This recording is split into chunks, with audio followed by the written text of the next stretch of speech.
Good evening, welcome to 7 PM live show. రాష్ట్ర ప్రభుత్వం నిర్మిస్తున్న మల్లన్న సాగర్ రిజర్వాయర్ పైన గత కొంతకాలంగా వివాదం కొనసాగుతున్నది. ప్రధానంగా పరిహారం విషయంలోనే ఈ వివాదం ముడిపడి ఉన్నది.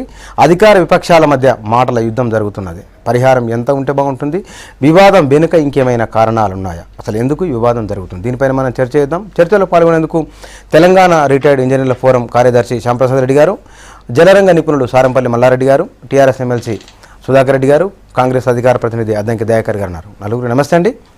నమస్తే.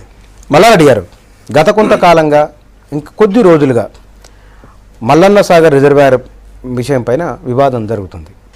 ప్రభుత్వం ఇస్తున్న పరిహారం బాగానే ఉందని, పైగా అక్కడ రిజర్వాయర్ వెంటనే నిర్మించాలని రైతులు ర్యాలీలు ధర్నాలు చేస్తున్నారు. మరి ఈ వివాదం ఎందుకుందనుకుంటారు? ఒక విషయం ఏంటంటే, కాళేశ్వరం ప్రాజెక్టు నిర్మాణం చేపట్టడం, మల్లన్న సాగర్ కాడ భూసేకరణ చేయడం అనేది ముందుకొచ్చిన సమస్య. అలాగే పాలమూరు ఎత్తిపోతల కూడా ఉంది. కరీంనగర్ జిల్లాలో 1,00,000 ఎకరాల భూమి గుర్తించారు, దాన్ని కూడా ఐడెంటిఫికేషన్ చేశారు, అది సేకరించదలుచుకున్నారు. అలాగే నిమ్స్ పేరుతో జహీరాబాద్లో 12,000 ఎకరాల భూమిని సేకరించదలుచుకున్నారు. అంటే ప్రభుత్వం ఒక 5,00,000 ఎకరాల భూమిని సేకరించడానికి అన్ని ప్రయత్నాలు చేసింది, దాని గుర్తింపు కూడా చేయడం జరిగింది. అయితే సమస్య ఏంటంటే, మల్లన్న సాగర్ దగ్గర ఇప్పుడే వెంటనే ఆ స్థలం తీసుకోవాలి కాబట్టి దానికి సంబంధించి రెవెన్యూ ఆఫీసర్స్ వెళ్ళి మీరు తెల్ల కాగితాల మీద సంతకాలు పెట్టండి అన్నారు. ఆ తర్వాత ఎంత రేటు ఏం సంగతి అని అడిగితే, మీకు రిజిస్ట్రేషన్ ఛార్జీ 60,000 ఉంటుంది, 4 రెట్లైనా కూడా 2,40,000 వస్తాయి, మేము 5 లక్షలు ఇస్తామని చెప్పని అన్నారు. తర్వాత హరీశ్రావు గారు వెళ్ళి 5,80,000 ఇస్తామని చెప్పి అన్నాడు. ఈ 5,80,000 ఇచ్చినప్పటికీ మార్కెట్లో కానీ ఎక్కడ కానీ ఎంత పనికిరాని చోట కానీ మళ్ళీ ఆ ఎకరం భూమి వచ్చేటట్టు లేదు. 14 గ్రామాలు ఇక్కడ, అక్కడ 12 గ్రామాలు నిమ్స్లో. అందువల్ల ఏమిటంటే, న్యాయమైన రేట్ ఇచ్చి మీరు భూమి తీసుకోండి 2013 చట్టాన్ని. లేదు మేము 123 యాక్ట్ జీవో తెచ్చామన్నారు. 123 జీవో తేవాల్సిన అవసరం లేదు, 2013లోనే ఉంది కాన్సెప్ట్. ఇది ఒప్పందం ద్వారా భూమి సేకరించవచ్చు అనేది 2013లో కూడా ఉంది, ఫారం నెంబర్ 1, ఫారం నెంబర్ 4. అందువల్ల ఏమిటంటే, ఈరోజు ఆ ఉన్న చట్ట ప్రకారం అయితే మార్కెట్ రేటు అంటే నాట్ ఓన్లీ రిజిస్ట్రేషన్ రేటు, బయట మార్కెట్లో చుట్టుపక్కల ఎక్కడ అమ్మినా ఆ రేటును పరిగణలోకి తీసుకొని దాన్ని 3 ఏళ్ల సగటు చేసి దానికి 4 రెట్లు ఇవ్వాలి అని చెప్పి అనేది నిర్ణయం. ఇది శాస్త్రీయంగా చేయమని అడుగుతున్నారు. కానీ గవర్నమెంట్ ఎందుకో దీనికి సుముఖంగా లేదు. మేము 5 లక్షలు ఇవ్వదలుచుకున్నాం, 5,80,000 ఇవ్వదలుచుకున్నాం అని మొండిగా చెప్పడం, దీనిలో పోలీసులను ప్రవేశపెట్టడం, తర్వాత రెవెన్యూ ఆఫీసర్లు, తర్వాత కలెక్టరు వెళ్ళి గ్రామస్తులను తిట్టడం చేయడం జరుగుతుంది తప్ప, అసలు యాక్ట్లో మొట్టమొదలు గ్రామసభ జరిపి వాళ్ళని కన్విన్స్ చేసి వాళ్ళ భూముల యొక్క రేట్లు ఎలా నిర్ణయిస్తే బాగుంటుంది అని చెప్పని ఆలోచన చేయాల్సినటువంటి అధికారులే కావాలని ఏమిటంటే తగాదాను పెంపు చేశారు, ఇంకా చేస్తూ ఉన్నారు. అందువల్ల ఏమిటంటే, ఇప్పుడు ఇది ఒక్క సమస్య మల్లన్న సాగర్ వరకే పరిమితంగా చూడకూడదు. ఇది 5,00,000 ఎకరాల భూసేకరణకు సంబంధించినటువంటి సమస్యగా చూడాలి. ఇవాళ మహబూబ్ నగర్లో కూడా పరిటాల సునీత 1,000 ఎకరాల భూమిని ఎస్ఐన్ భూమిని తీసుకుంది, ఇది సోలార్ కోసం అని తీసుకుంటే వాళ్ళు ఉచితంగానే లాగి అప్పచెప్పేశారు గవర్నమెంట్. అప్పచెప్తే వాళ్ళు కోర్టుకు వెళ్ళారు. కోర్టు తహసీల్దార్ను తర్వాత కలెక్టర్ను చాలా చీవాట్లు పెట్టేసి మళ్ళీ అదే జనాన్ని తీసుకెళ్ళి ఆ భూమి మీద ఉంచడం జరిగింది. అంటే ఎక్కడ ఉంటే అక్కడ అధికారులు అత్యుత్సాహంతో, ఒక విషయం, అధికారులు అత్యుత్సాహంతో గవర్నమెంట్ యొక్క పాలసీని కాదు, గవర్నమెంట్ను బదనాం చేద్దామనో లేకపోతే వాళ్ళ యొక్క సొంత చొరవో, గవర్నమెంట్ భూసేకరణ చేయమన్నది 100 కోట్లు 200 కోట్లు వాళ్ళకి ఇచ్చారు. దాంతో అసలు ఎలా చేయాలి అనే దానికి ఒక ప్రాసెస్ ఉంది, ప్రొసీజర్ ఉంది. కానీ భారతదేశంలో ఉన్నటువంటి ప్రొసీజర్లు అన్నీ తుంగలో దొక్కేసి పోలీసులు పంపించి మేము కేసులు పెడతామంటారు. ఏది భూములు ఇవ్వకపోతే కేసులు పెడతారు. వాళ్ళు అక్కడే ఆత్మహత్యలు చేసుకుంటే అప్పుడే ఎవరి మీద కేసులు పెడతారు. అందువల్ల ఏమిటంటే 2013 చట్టాన్ని అమలు చేయాలి అనేది మొదటి డిమాండ్. ఆ చట్టం ఎందుకు అమలు చేయడం లేదు? 123 ఎందుకు, 214 ఎందుకు? ఆ జీవోల వల్ల ఒరిగేది ఏమిటి? ఇప్పుడు ఇంకొకటి 214లో ఏముంది, అసలు ఆ గ్రామం మీద ఆధారపడ్డటువంటి వాళ్ళకు పరిహారం ఇచ్చేది లేదు అని. మరి జీవోలో ఏముంది? ఈ జీవోలో చాలా స్పష్టంగా ఏంటంటే 50,000 రూపాయలు ఇవ్వాలి ఆ గ్రామం మీద ఆధారపడే కూలీ వాళ్ళకని చెప్పి స్పష్టంగా ఉంది. ఇస్తామంటుందా గవర్నమెంట్? చాలా లేదు. ఆ 214 అదే దాన్నే తీసేసింది. అది దాన్ని ఎమెండ్మెంట్ చేసింది. 123 జీవో ఈ 214 ఎమెండ్మెంట్. అందువల్ల ఏమిటంటే ఈరోజు అక్కడ ఉన్నటువంటి ప్రజలు ఇంత ఆందోళన చెందాల్సిన అవసరం ఏమిటి? వాళ్ళ స్థానం నుంచి ఊడబిక్కబోతున్నారు. వారు చెప్పిన దాంట్లో 2 పాయింట్లు వారు అంటున్నారు. పరిహారం విషయంలో వేరే చోటికి వెళ్ళి అక్కడ ఉండాలంటే కనీసం ఎస్టాబ్లిష్ అయ్యేటటువంటి అవకాశం ఉండాలి కదా సార్. 2 పాయింట్లు సార్. ఒకటి పరిహారం విషయం, రెండవది వారు అంటున్నది అధికారుల అత్యుత్సాహం ఉంది అంటున్నారు. బుచ్చన్న, ఇది 1 సంవత్సరం నుంచి జరుగుతున్నటువంటి ఒక తతంగం. పెద్దలు మల్లారెడ్డి గారు అన్నట్టుగా సింహావలోకనం మొత్తం ప్రాజెక్టుల యొక్క వివరాలు, భూసేకరణలో ఏ విధంగా ఇబ్బందులు వస్తున్నాయో జోలిపోద్దు. మనం ఇలా మల్లన్న సాగర్ గురించి మాట్లాడదాం. మల్లన్న సాగర్లో భూసేకరణ చేస్తున్నప్పుడు ఏవైతే ముంపు గ్రామాలు ఉంటాయో ఆ ముంపు గ్రామాలలో ప్రతి గ్రామంలో గ్రామసభ పెట్టి అక్కడ ఉండేటువంటి సర్పంచులు, ఎంపీటీసీలు స్పష్టంగా వారందరితోటి, ఎవరైతే భూ నిర్వాసితులు ఉంటారో వారందరితో మాట్లాడి ఒక నిర్ణయానికి వచ్చాను.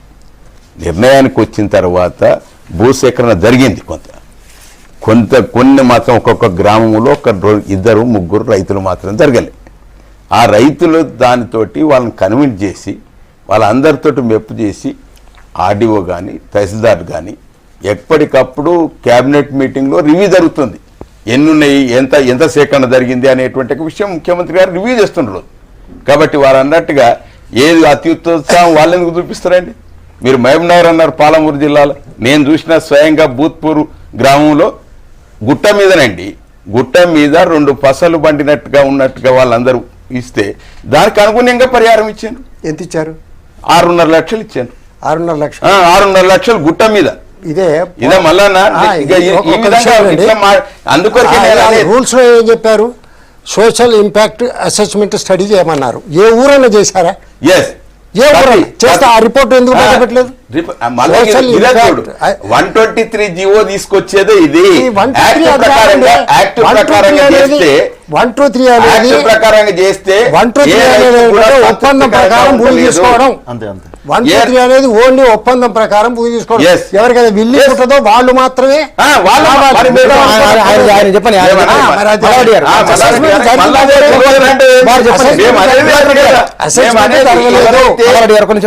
గ్రామ సభ పెట్టి రైతులందరూ కూడా అంగీకారం తెలిపిన తర్వాతనే వారికి అనుగుణంగా ఉండేటువంటి ఒక రేటు నిర్ణయం చేస్తున్నాం. వాళ్ళని కూర్చుండబెట్టి నిర్ణయం చేసిన తర్వాతనే ఇగో ఈ రేటు, ఇగో మెట్ట ప్రాంతం అయితే ఈ రకంగా ఉంటుంది, ఇగో తరి భూమి అయితే ఈ రకంగా ఉంటుంది అని వారిని ఒప్పించి దానికి అనుగుణంగా వారికి అట్ ఏ టైం మొత్తం ఏదో వాయిదాల పద్ధతి ప్రకారం ఇచ్చేది కాదు, మొత్తం ఒకేసారి ఇచ్చేటువంటి విధంగా వారిని మెప్పించే చేసేటువంటి ఒక ప్రక్రియ చేస్తున్నారు. కాబట్టి తహసీల్దార్ కానీ, ఆర్డీఓ కానీ, గ్రామ పెద్దలు కానీ అందరూ, ఎంపీటీసీలు, జడ్పీటీసీలు అందరూ అదే ప్రక్రియలో వాళ్ళందరూ కూడా నిమగ్నమై చేస్తూ వస్తున్నారు.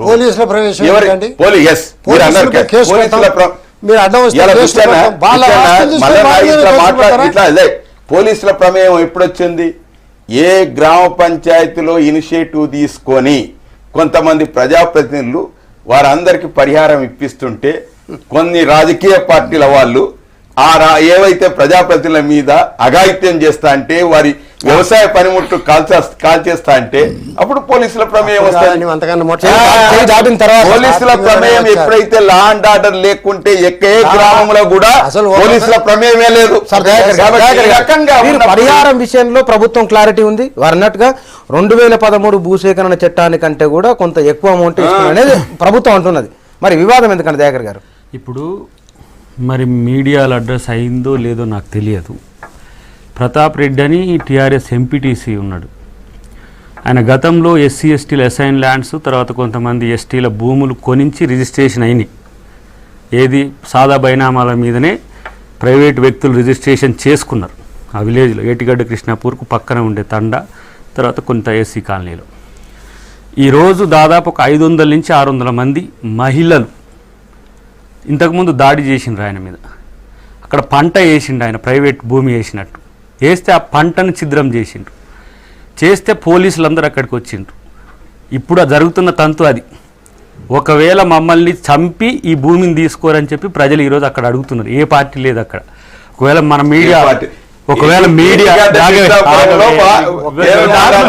కొంచెం నెల రోజుల నుంచి వీళ్ళ అభివృద్ధి నిరోధకులు ఇది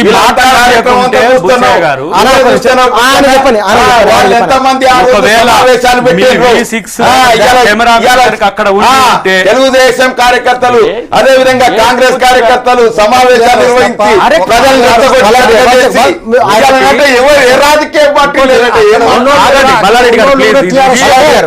పనికిరాని చర్చగా మారిస్తే మీరు చెప్పండి. చాలా ఇన్ఫర్మేటిక్ గా వాడికేమో ఆయననేమో హరీష్ రావేమో పిచ్చి పిచ్చి మాటలు మాట్లాడుతున్నాడు.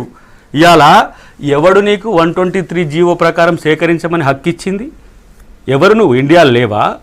నీకేమైనా కొమ్ములు వచ్చినాయా నీ ప్రభుత్వానికి? 2000 మరి ఏంటి ప్రాజెక్ట్లా ప్రజలేమో కులారిల్లి చేస్తుంటే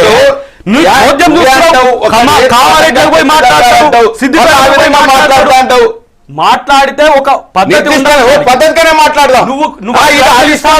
నేను తీసుకోను.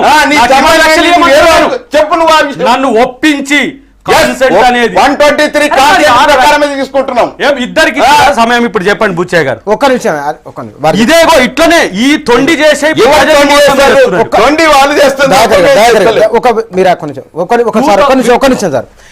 123 జీవో ఒకటి. రెండవది వీరు చెప్తున్నది ఆ భూసేకరణ చట్టానికంటే కూడా ఎక్కువ మొత్తం మార్కెట్ విలువ అక్కడ 50,000 అని చెప్తున్నారు.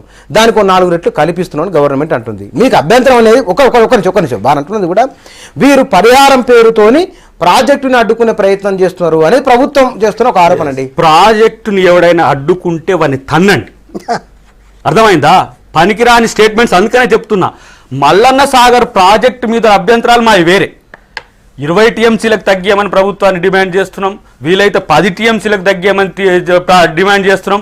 పక్కనే కొండపోచమ్మ 7కు తగ్గియడానికి ప్రయత్నం చేస్తున్నారు. మీరు దీన్ని ప్రాజెక్టు 50 టీఎంసీలకు కట్టండి బాస్. కాదు, ఇది కాదు సమస్య. సేకరిస్తున్న భూమి 4 గ్రామాలదైనా 40 గ్రామాలదైనా 4000 గ్రామాలదైనా సరే రైతు హక్కును హరించే హక్కు ఎవరికీ లేదు. సోనియా గాంధీ గారు 2013లో తెచ్చిన చట్టాన్ని మార్చడానికి బీజేపీ ప్రయత్నం ఫుల్ ఫ్లెడ్జ్డ్గా 282 ఎంపీలు ఉన్నప్పటికీ కూడా అడ్డుకున్నాం. ఎందుకు అంటే రైతు పట్టేదారు, వ్యక్తి పట్టేదారు ఆ భూమి మీద హక్కు కోల్పోయేటప్పుడు తనను కన్విన్స్ చేయాల్సిన, కాన్సెంట్ తీసుకోవాల్సిన బాధ్యత చట్టంలో ఉంది. 2000 ఎకరాలకు మించి ఎవరు భూసేకరణ చేసినా అది ప్రైవేట్ అవసరాలకైనా సరే మీరు వాళ్ళ కంపెన్సేషన్ విషయంలో ఒకటి పట్టిసీమ ఇంత చంద్రబాబు నాయుడిని పక్కనున్న పట్టిసీమకు తీసుకున్న ఆయనకు, అయ్యా నేను నా కంపెన్సేషన్ విషయంలో సమస్య వస్తుంది, మీరు గైడ్ చేస్తే మీరు ఇచ్చిన కంపెన్సేషన్ నేను పే చేస్తా, నాకు ఎవరైతే ఈ భూమి హక్కుదారులు ఉండో వాళ్ళ నుంచి సమస్య వస్తుందని కోర్టులో వాళ్ళు అఫిడవిట్ వేస్తే 36 లక్షల ఎకరంగా ఒక ప్రాంతంలో, 26 లక్షలు ఒక ప్రాంతంలో, 18 లక్షలు ఒక ప్రాంతంలో ఇస్తే ఆ తరి మెట్ట రెండు పంటలు వచ్చేది, తర్వాత బంజరు భూమికి అన్నిటికీ రేట్ డిసైడ్ చేసుకున్నారు. శ్యాంప్రసాద్ రెడ్డి గారు ఇందాక మనం మాట్లాడిందంటే వారు 3-4 అంశాలు అన్నారు సార్. భూసేకరణ విషయాన్ని, దానికి పరిహారానికి సంబంధించింది. మీరు చాలా ప్రాజెక్టుల మీద పనిచేసిన అనుభవం మీకుంది. మల్లన్న సాగర్ అనేది మిగతా వాటికంటే భిన్నంగా ఉందా, లేకపోతే కనుక మరీ అధ్వానంగా ఉందా? అసలు భూసేకరణ విధానము ఇరిగేషన్ డిపార్ట్మెంట్లో కానీ అప్పుడు గవర్నమెంట్ పాలసీ జనరల్గా సిస్టమ్ ఏం చెప్తుందంటే టెండర్ పిలిచే నాటికి భూసేకరణ అయి ఉండాలి. ఇది సిస్టమ్. టెండర్ పిలిచే నాటికి ఆ భూసేకరణ చేసి ఉండాలి. కానీ ఇంతవరకు మేము సర్వీసులో జాయిన్ అయినప్పటి నుంచి రిటైర్ అయ్యేంత వరకు టెండర్లు ఎస్టిమేట్ శాంక్షన్ కాగానే పిలవడం. ఎందుకంటే పొలిటికల్ ఒత్తిడి ఉంటుంది, అక్కడ త్వరగా చూయించుకోవాలి, ఎన్నికలు వస్తుంటాయి, అదేదో ఉంటాయి కార్యక్రమాలు. భూసేకరణ అనే కార్యక్రమం ఎప్పుడు మొదలవుతుందంటే కాంట్రాక్టర్ వచ్చినాక అప్పుడు సర్వేలు చేస్తే వాడు పాపం వాని పని గురించి అని చెప్పేసి ఆ రెవెన్యూ వాళ్ళ మడిబడి, రైతుల మడిబడి చేసుకునేటువంటి పరిస్థితి మేము చూసినాం.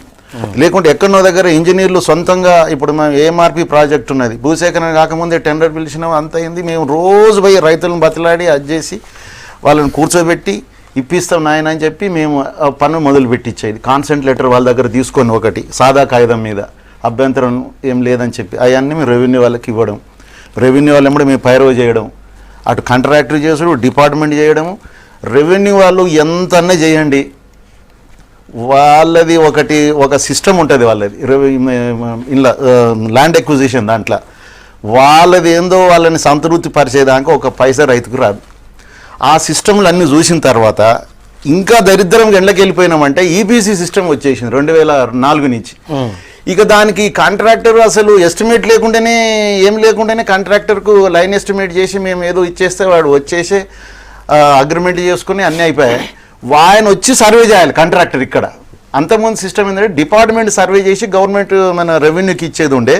ఈపీసీ సిస్టమ్ వచ్చినాక ఏజెన్సీ సర్వే చేసి అలైన్మెంట్ సర్వే చేసి దానికి ఎంత పోతుంది అని చెప్పేస్తే అప్పుడు ఆయన రెవెన్యూ అయినా అప్పుడు దిగుతాడు.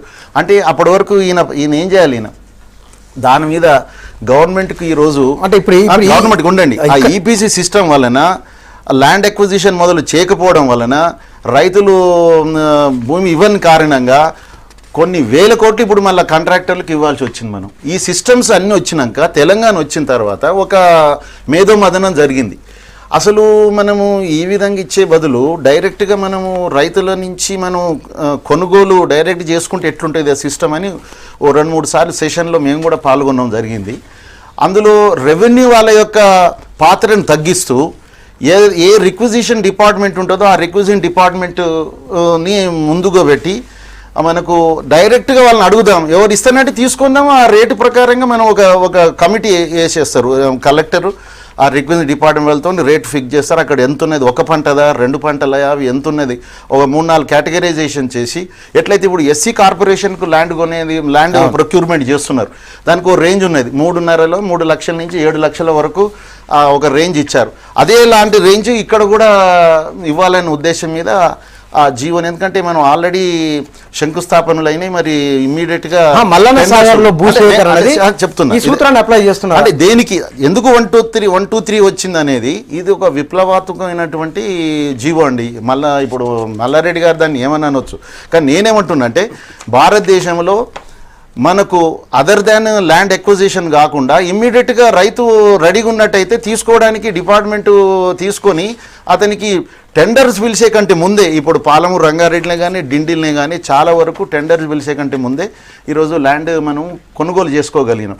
డైరెక్ట్గా ఎగ్జిక్యూటివ్ ఇంజనీరు చెక్ ఆయన యొక్క అకౌంట్లో పడేస్తున్నారు. అంటే ఇబ్బందులు లేకుండా, ఇబ్బంది ఏం లేకుండా, మధ్యలో దళారులే లేరు, ఇక మధ్యలో దళారులే లేరు. రెవెన్యూ వాళ్ళది ఒక తీరుగా వాళ్ళకు ఏడుముఖం పెట్టినటువంటి పరిస్థితి. అటువంటిది అందులో ఏమున్నది క్లియర్గా 123 జీవోలో కొంత టెక్నికాలిటీస్ అందులో కొన్ని రాలేదు, కొన్ని తప్పున్నాయి కాబట్టి మళ్ళీ దాన్ని సరిదిద్ది 204లో ఇవ్వడం జరిగింది. కాకపోతే ఆ 50,000 విషయంలో సరే మా రిజర్వేషన్స్ ఉన్నాయి మీరు చెప్పినట్టుగా. కాకపోతే ఏదైనా కూడా రైతుకు పైరవి చేసుకోకుండా వాడిని ఏమీ కష్టపెట్టకుండా వాడు ఒప్పుకున్నట్టయితే అక్కడ ఉన్నటువంటి రేట్ ప్రకారంగా 1 పంటదా 2 పంటదా 3 పంటలా అని ఆ కమిటీ నిర్ణయించి ఆ పైసలు వాని అకౌంట్లో వేసేసినట్టయితే మనకు ప్రాబ్లం ఉండదు కదా. మధ్యలో ఇంతమంది ఎందుకు అనే దాని మీద ఒక ఆలోచన, మంచి ఆలోచన. అయితే ఉండండి అయితే ఇప్పుడు పాలమూరు రంగారెడ్డిలో చాలా 1000 ఎకరాలు ప్రొక్యూర్ చేయడం జరిగింది. డిండిలో ఒక 3 రిజర్వాయర్ల కింద అసలు తీసుకోవడం జరిగింది. అక్కడక్కడ కొంత ప్రాబ్లం ఏడొచ్చిందంటే మాకు ఈ భూమి మాకు ఎక్కువ ఇది ఇవ్వలేము, మాకు ఉన్నది 2 ఎకరాలు అన్న దగ్గర కౌన్సిలింగ్ చేసి ఆ విధంగా కొన్ని ఎకరాలు తప్పియడం కూడా జరిగింది. తర్వాత ఇంకొకటి, నేను ఒక ముఖ్యమంత్రి లోపల చూసిన ఒక గొప్ప ఒక మానవతా కోణం ఏంటంటే, ఎక్కడే కానీ ఊరు మునగకుండా తక్కువ ల్యాండ్ని అసలు మునిగేటట్టుగా విలేజ్లు వచ్చినట్టయితే చాలా వరకు అవాయిడ్ చేశారు. ఈవెన్ డిండిలో ఎన్నో ఊర్లను తీసేసి దాని యొక్క సైజులు తగ్గియడం జరిగింది. అదేవిధంగా పాలమూరు రంగారెడ్డిలో కూడా అక్కడ కూడా రిజర్వాయర్ మార్చి ఇంకో దగ్గర మల్లన్న ఇప్పుడు ఎక్కడ కూడా వారు ఆ విధంగా మార్చడం జరిగింది. ఇప్పుడు వారు అన్నట్టుగా, ఇప్పుడు దయాకర్ గారు అన్నట్టుగా మా ఫోరం తరఫున కూడా ప్రభుత్వానికి ఒకటి రిప్రజెంటేషన్ చేశాం. కొన్ని యొక్క రిజర్వాయర్ల యొక్క కెపాసిటీ తగ్గించుకుంటే బాగుంటుంది అనే ఉద్దేశం మీద మేము గవర్నమెంట్కి ఇవ్వడం జరిగింది ఒక 4 రోజుల క్రితం. బహుశా అప్పుడే మాకు తెలిసింది ఏంటంటే ఇది కొండపోచమ్మ పాములపర్తి రిజర్వాయర్ 21 నుంచి 7 చేస్తున్నారు. ఇంకా అదేవిధంగా అక్కడక్కడ ఇంకొంచెం తగ్గించుకున్నట్టయితే మనకి ఈ ప్రాబ్లమ్స్ పోతాయి. కానీ ఏదైనా కూడా 123 జీవో ప్రకారంగా మనం బ్యూటిఫుల్ గా చేయగలిగిన మల్లారెడ్డి గారు, ఫస్ట్ టైం ఎస్టీ టెండర్ పిలిచే కంటే ముందు ల్యాండ్ అక్వైర్ కాగలిగింది. విప్లవాత్మకమైన జీవో అది, ఇంతకు ముందు లేని ఒక ప్రయోగాన్ని రాష్ట్ర ప్రభుత్వం చేసింది. దాన్ని మీరు ఎందుకు అంత విమర్శ చేస్తున్నారు? ప్రాణం తీసే కత్తి, కూరగాయలు కోసే కత్తి రెండు వేడిగానే తేజగానే ఉంటాయి. ప్రాణం తీసే కత్తి ఎట్లయితే రెండు కూడా అట్లాగే ఆయన ఇష్టపూర్వకంగా అయిందండి అక్కడ. వారిద్దరు 1, 2, 3 కనుక రావడం అంటే ఇందులో ఉంది ఒప్పందం ప్రకారం కాన్సెంట్ అవార్డు అనేది దాంట్లో కూడా ఉన్నది. నేను నా చిన్నతనం నుంచి 2013 జీవోలనే కాదు, ముందు కూడా కాన్సెంట్ అవార్డు ఆ ప్రకారమే. వినండి, కాన్సెంట్ అవార్డు అనేది ఎప్పుడు అంటే మొట్టమొదటి 1894 యాక్ట్ ఏదైతే ఉందో దానితో అప్పుడు కూడా ఒప్పందం, ఎందుకంటే మళ్ళీ అప్పీల్లోకి పోయి బోర్డు డబ్బులు తీసుకుంటున్నారని చెప్పని ఒక ఒప్పందం ప్రకారం తీసుకుంటున్నారు, అది ఉంది. కానీ ఆ 123 జీవోకు మళ్ళీ 214 సవరణ తెచ్చి ఆ గ్రామం మీద ఆధారపడినటువంటి వాళ్ళకి ఏ పరిహారం ఇవ్వబడదు అని చెప్పి స్పష్టంగా తీసిపారేశారు. అంటే ఆ గ్రామం మీద ఇప్పుడు ఇందులో ఉందేమిటి, గ్రామం మీద ఆధారపడ్డ వాళ్ళకు కూడా పరిహారం చెల్లించాలి అని, అది వదిలిపెట్టండి. తర్వాత రెండవది 214 ప్రకారం తీసేసినప్పటికీ ఇప్పుడు అక్కడ ఉన్నటువంటి భూమి విలువను గుర్తించాలి ముందు, అది పాయింట్ కీలకమైంది. భూమి విలువను గుర్తించాలంటే అక్కడ అమ్మినటువంటి భూములు ఏమిటి అని చెప్పనేది రిజిస్ట్రేషన్ ఆఫీసులో చూడాలి. రిజిస్ట్రేషన్ ఆఫీసులో కూడా ఏం చెప్పారంటే ఇందులో మీరు భూములు సేకరించేటప్పుడు రిజిస్ట్రేషన్ ధర ఎప్పుడో 10 ఏళ్ల కింద నిర్ణయించబడి ఉంటుంది, దాన్ని రివైజ్డ్ చేసి ఇప్పుడు ఐజాన్ డేట్ మీద ఉన్నటువంటి రేట్ను ఇంక్లూడ్ చేసి దానికి 4 రెట్లు ఇవ్వాలి అని చెప్పని ఉంది ఇందులో. అట్లా చేశారా? చేయలేదు. యావరేజ్ అనండి, అది చేశారా? చేయలేదు. అది అవసరమే లేదని కాదు. ఏంటంటే అవసరం లేదు,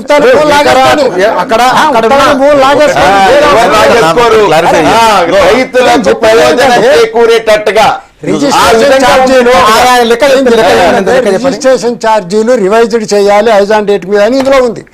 చేశారా? అక్కడ ఎకరాకి ఎంత ఉంది అక్కడ? దీని ప్రకారంగా 2013 చట్టంలో 2013 దాని గురించి మాట్లాడతలేము కదా. ఇప్పుడు 123 అమలు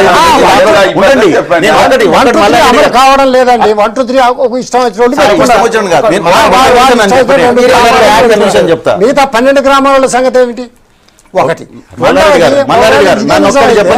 ఇదే నిజం అయితే అసలు వాళ్ళు ఎందుకు అంత ఆవేదన పడుతున్నారు? డబ్బులు ఎక్కువ వచ్చా? ఇందులో రాజకీయాలంటే అక్కడ ఉన్నోళ్ళంతా టీఆర్ఎస్ జనమేక. అందుకోసం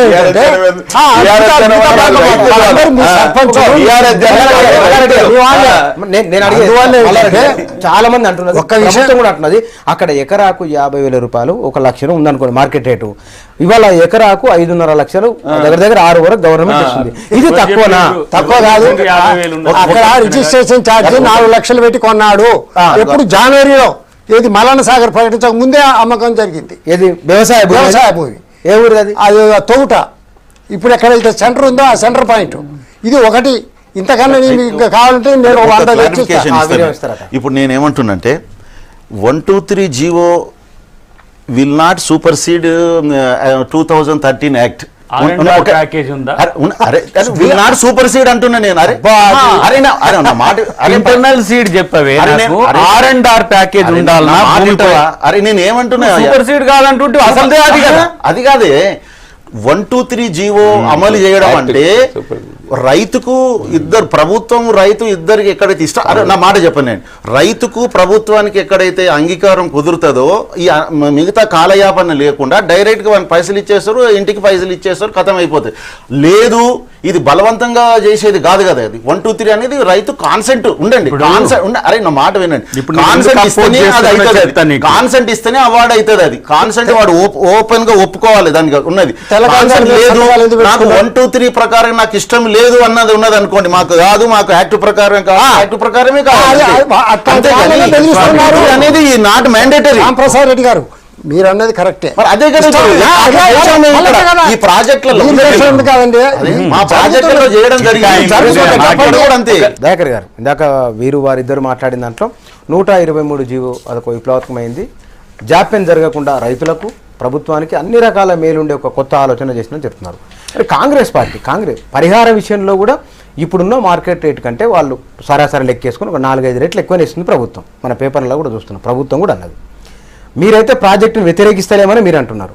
ఇక్కడ ప్రభుత్వం మంచి పరిహారం వేస్తుంది, మరి అభ్యంతరం ఎక్కడుంది? ఇప్పుడు ఇది రియల్ ఎస్టేట్ వ్యాపారం కాదు.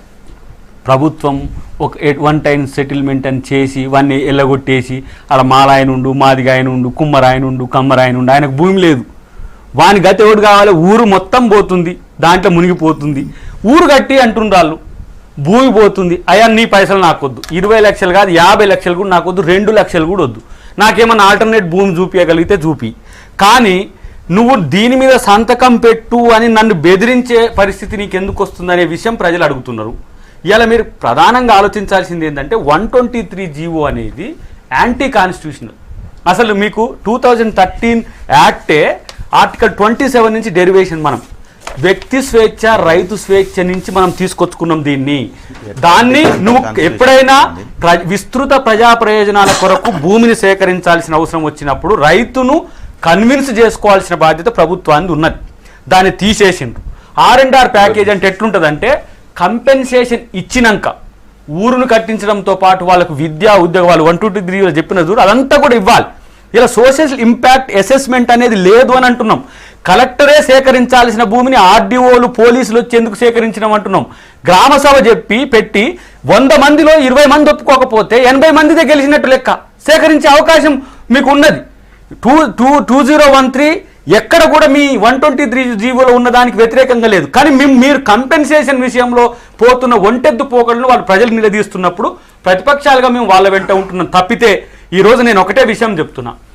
మీరు ప్రాజెక్టు కడుతుంటే విపక్షాలు ఏదో అడ్డం పడి మొత్తం ఎట్లా కడుతుంది ప్రాజెక్టు కడుతున్నాం మళ్ళీ గెలుస్తామేమో అని మేము అడ్డం పడుతున్నట్టు మేమేమో దాన్ని అడ్డుకుంటున్నట్టు క్రియేట్ చేసి రైతులు రెచ్చగొట్టి సఫరర్ బాధపడతారండి. వారి పక్షాన ఉండాలి ప్రభుత్వం. ప్రాజెక్టు వల్ల లాభం పొందట్టు రైతులు ఏమనుకుంటారు? సుధాకర్ అన్న ఒక విషయం చెప్తా, ఒక్క నిమిషం దయాకర్ అన్న నేను ఒక విషయం, ప్రాజెక్టులు వ్యతిరేకం కాదు, ఓకే వెల్కమ్.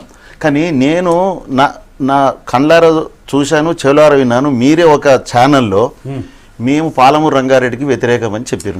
మీ పాలమూరు రంగారెడ్డి వేరు, మల్లన్న సాగర్ వేరు.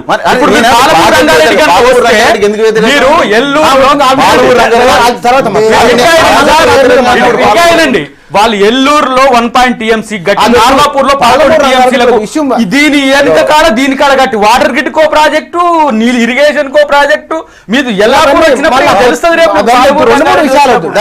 మల్లన్న సాగర్ స్పెసిఫిక్ గా నేను చెప్తాను 1.5 TMC కాంగ్రెస్ దాని వల్ల 21,000 ఎకరాల బుచ్చన్న గారు మేము క్లియర్ గా చెప్తున్నాం. మళ్ళొకసారి మా దయాకర్ గాని మల్లారెడ్డి గాని 123 అనేది సామరస్యంగా ఎవరైతే భూమి కోల్పోతున్న రైతులు ఉన్నారో వారికి ఇగో 213 అనేది ప్రస్తావన లేదు. మీకు ఉండేటువంటి ఒక రేటు మీ పక్కనే అమ్ముతున్నారు కానీ చూస్తున్నారు కదా, దానికి అనుగుణంగా మేము ఇంత రేటు ఇస్తున్నాం, సమ్మతి తెలియజేస్తేనే మేము తీసుకుంటాం. మీరు సమ్మతి తెలియజేయకపోయినట్టయితే మీరు యాక్ట్ ప్రకారంగా ఎట్లా తీసుకుని అట్లా తీసుకుంటారు అని ప్రభుత్వం కేటగిరికల్ గా ఆర్డీఓలు, తహసీల్దార్లు, ప్రజాప్రతినిధులు అందరూ కూడా ఇదే రకమైనటువంటి మాట చెప్పారు. 90% రైతులందరూ కూడా అంగీకరించారు. కాబట్టి ఎవరైతే 10% రైతులు ఉన్నారో వారికి కూడా ఇంకా వారిని ఆమోదింపజేయడానికి దాంట్లో ఉండేటువంటి ఒక నష్టాలు ఏవో చెప్తారు. 213 వాళ్ళు కూడా అన్నారుగా 213 యాక్ట్ ఏదైతున్నాం ఇప్పుడు కూడా మళ్ళీ 213 యాక్ట్ ప్రకారంగా గింతున్నది రేటు, ఇంకో దీనికి ఇంత 4 రెట్లు అయితే గింత వస్తుంది. కాబట్టి అది కూడా ఎన్ని పర్యాయాలకు వస్తుందో తెలియకుండా ఉన్నది. కాబట్టి మీకు ఏకమొత్తంగా ఇగో దానికన్నా ఎక్కువగా వచ్చేటట్టుగా ఇస్తున్నాము అనేటువంటి ఒక మాట చెప్తాను. కాబట్టి రైతుల సమ్మతితోటే తప్ప రైతుల సమ్మతి లేకుండా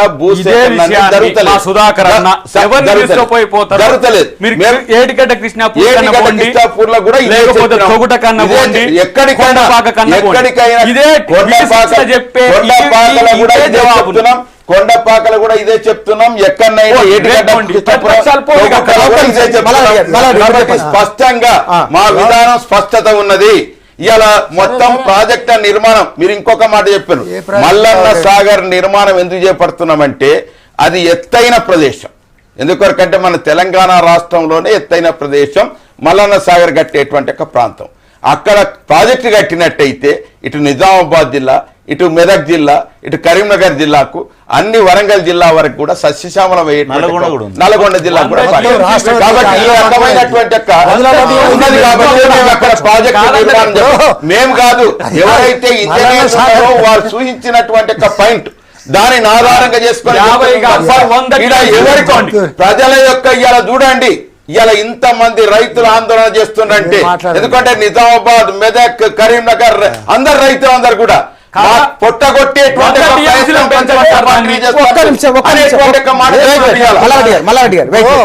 మల్లన్న సాగర్ కడితే రాష్ట్రంలో ఉన్న 8 జిల్లాలకు ఉపయోగపడుతుంది. అది ఒక అంశం పక్కకు పెట్టండి. ఇప్పుడు షెడ్యూల్ 2లో నేను ఒకటి చదువుతాను. భూమికి భూమి సాగునీటి ప్రాజెక్టు అయితే బాధిత ప్రాంతంలో వ్యవసాయ భూమి ఉండి అట్టి భూమిని సేకరించడం, కోల్పోవడం జరిగితే అట్టి భూమి సేకరించడం లేదా కోల్పోవడం వల్ల సదరు బాధిత కుటుంబానికి భూమిపై రికార్డుల పరంగా హక్కులు ఉంటాయో వారిలో ప్రతి ఒక్కరికి సేకరించిన ప్రాంతంలో చేపట్టబోయే సాగునీటి ప్రాజెక్టు ఆయకట్టులో కనీసం 1 ఎకరం సాగు భూమిని ఇవ్వాలి ఉంది. అది 2013 భూసేకరణ కాదు, దాని ప్రకారం చేస్తే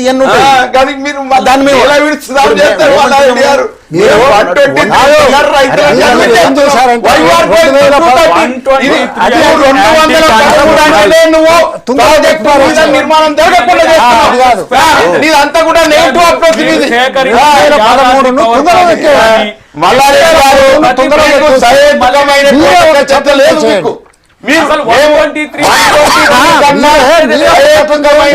రైతులను మెప్పించి భూసేకరణ చేద్దామని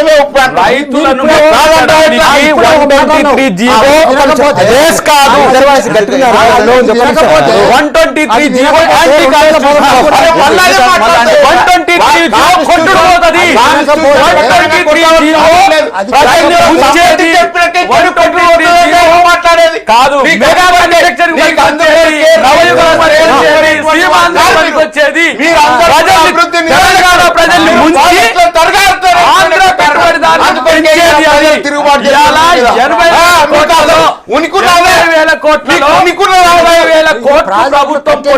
ప్రజల భూముల్ని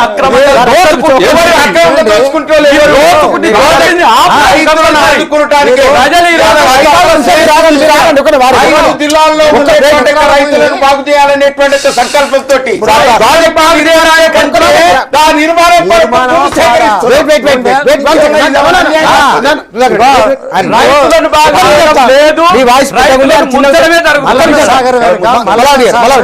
మల్లన్న సాగర్ వెనుక 2 లక్షల ఎకరాల ఆయకట్టు పారుతున్నది. 10% భూమిని వాళ్ళ నుంచి కలెక్ట్ చేస్తే 20,000 ఎకరాలు అవుతుంది. వీళ్ళని 20,000 ఎకరాల కల్లా కూర్చోబెట్టచ్చు. గవర్నమెంట్ మీద రూపాయి పడదు. అందువల్ల ఏంటంటే వాళ్ళకు 10 ఎకరాల నోటికి తరి అయినప్పుడు 1 ఎకరం వాడు వదులుకోవడంలో పెద్ద ఇబ్బంది లేదు. వాడి దగ్గర సేకరించి నువ్వు వీళ్ళని తీసి అక్కడే కూర్చోబెట్టు. 20,000 ఎకరాలే కదా. ఇప్పుడు ఇది ఒక్కటి పోయిన తర్వాత నీ కొండపోచమ్మ కానీ లేకపోతే మిగతా ప్రాజెక్టులు కానీ 50,000 ఎకరాలు పోతాయి. అందువల్ల భూమి పారుతుంది, నాది 23 ఫసలు పారుతుంది అన్నట్టు ఇంకా భూమి ఇస్తాడట. నువ్వు చెప్పే ముచ్చట ఎట్లున్నది ఇది? అందుకోసం ముచ్చట చెప్తున్నావు. మీరందరూ కూడా ఎట్లా అంటే ఎటువంటి ప్రాజెక్టు నిర్మాణం జరగద్దు, అది మీ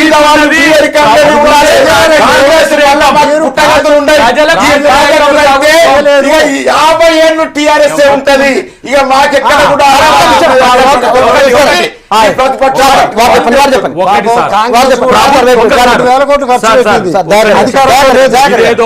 మనము ప్రజల జీవితాలతో ముడిపడి ఉన్న చర్చ బుచ్చన్న గారు. మనం మాట్లాడుతున్నది ప్రజలు రాంగ్ అర్థం కూడా చేసుకోవడానికి అవకాశం ఉంటుంది.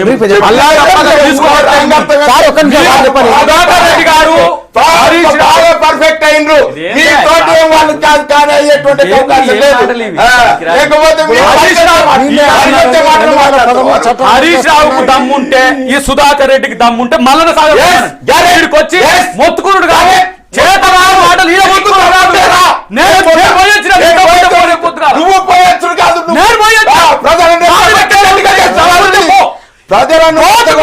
సుధాకర్ రెడ్డి హరీష్ రావుకు సహకరిస్తారు. ఎన్ని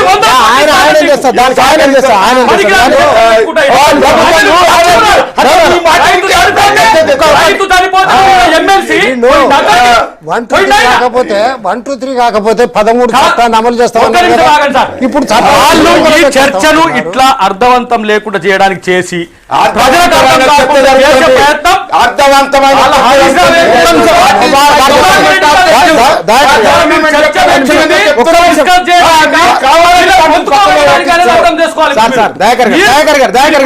మీరు ప్రాజెక్టును వ్యతిరేకించినప్పుడు మీరు ప్రాజెక్టును వ్యతిరేకించే ఉద్దేశం మీకు లేదండి. మరి పరిహార విషయంలో ఇంతగా ఎంత ఉండాలి ఒక ప్రతిపాదన ఏం పెడతారు పెట్టండి.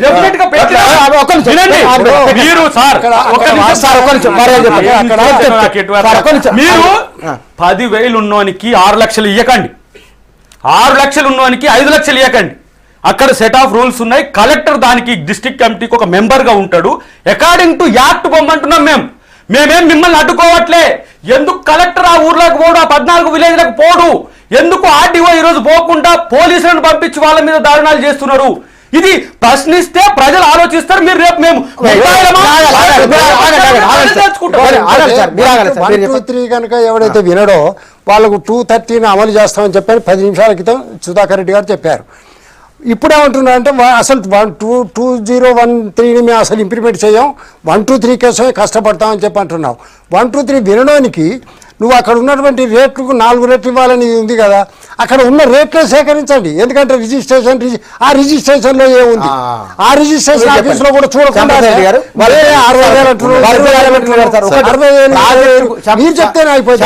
Registration officer there is record is there. Okay sir మీరు చెప్పండి. ఇప్పుడు సుధాకర్ రెడ్డి గారు ఇంతకుముందు క్లియర్గా చెప్పిండు 1, 2, 3 జీవో అనేది ఆ సంబంధిత ప్రాజెక్టులో భూమి మునిగేటువంటి రైతు అంగీకారం ఉంటేనే అది అమలవుతుంది. అది అంతేగాని ఇది రుద్దపడేది కాదు. అది అని అంగీకారంతో, ఎందుకంటే చాలామంది నేను చూశాను ఈ మధ్యలో అబ్సెంట్ ల్యాండ్ లార్డ్స్, భూమి ఎక్కడో ఉంటుంది వాడు హైదరాబాద్ ఉంటాడు కాబట్టి ఆ విధంగా ఉన్న వాళ్ళు చాలామంది ఉన్నారు ఊర్లమ్మడి. వాళ్ళందరూ ఆ కాన్సెంట్ నాకు సిద్ధాపూర్ ఉండండి నవ్వకండి మీరు, నేను చెప్తున్నా ఒక ఊరు చెప్తున్నా ఉండండి, ఉదాహరణ చెప్తున్నా. సిద్ధాపూర్ అనే విలేజ్ మహబూబ్ నగర్లో డిండి లిఫ్ట్ స్కీమ్ కింద మొదలు ఊరు పోతున్నది. వాళ్ళ దగ్గరికి ఎప్పుడు వచ్చినా సార్ ఎప్పుడు ముంచుతున్నారు సార్ నా ఊరిని, రైతులు అందరు రైతులే. ఎందుకంటే వాళ్ళొక భూమి మునిగితేనే వచ్చేసి వేరే దగ్గర చూసుకుందాం అనేటువంటి ఆలోచనలో ఉన్నటువంటి వాళ్ళు ఎవరు కూడా వ్యవసాయం చేసేటోళ్ళు లేదు. అయితే ఈ విధంగా ఉన్నటువంటి దగ్గర ఆ విధంగా ఉన్న దగ్గర అది ఈజీగా వర్కౌట్ అవుతుంది.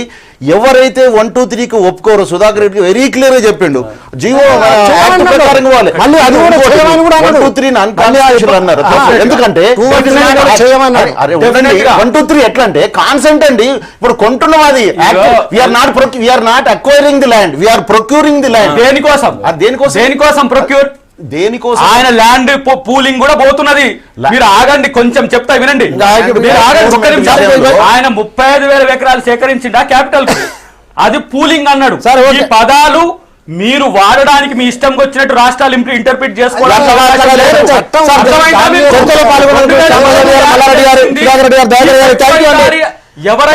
ప్రధానంగా మల్లన్న సాగర్ ప్రాజెక్టు వివాదంలో ఉన్నది పరిహారం విషయంలో ప్రభుత్వం కూడా అవసరమైతే చట్టాన్ని పకడ్బందీగా ఉపయోగించి రైతులు నష్టపోకుండా అటు ప్రభుత్వం తరఫు నుంచి విపక్షాల తరఫు నుంచి రైతులకు నష్టం జరగకుండా చేస్తే చాలు. Thank you.